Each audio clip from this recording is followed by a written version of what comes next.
We often fear the unknown until we make it known, and that's what changes everything.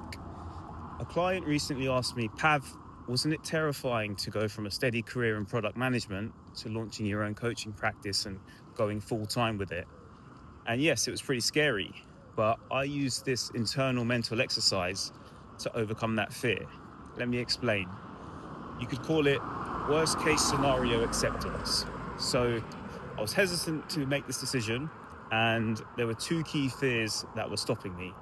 Fear one was generally the coaching just not working out, and fear two were financials. So I'll quickly run through those. So fear two, the financials. I'm currently living in London, living a nice lifestyle. However, cost of living is extremely high. Going from a product management salary to absolutely nothing to begin with is quite a jump.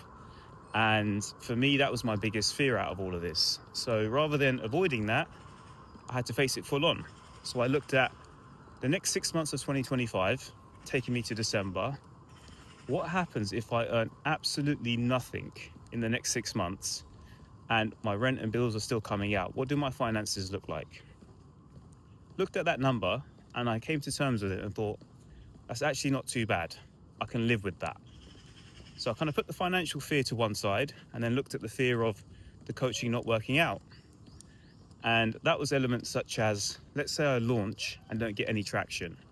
Let's say I don't get any clients for the next 6 months. Let's say I start posting on social media and just get really negative backlash. All of these sorts of scenarios, just kind of mapping them down, putting them on paper, making them real and labeled. Putting that together with the financials, I looked at it and thought, that's not too bad of a scenario. How could that get even worse? Okay, how could it get worse? Let's say it's still not working out at the end of the year. I've got to move back to my hometown, live with my parents. Again, still not too bad of a scenario. So when I put it all into place like that, it was just an instant pressure release. And I was able to make a decision out of clarity and not anxiety. And I think in the current world, there's a lot of noise around positive self-talk, which is great. I'm an advocate for that. But too much optimism means you're avoiding reality. And avoidance is what feeds fear. Acceptance is what dissolves it.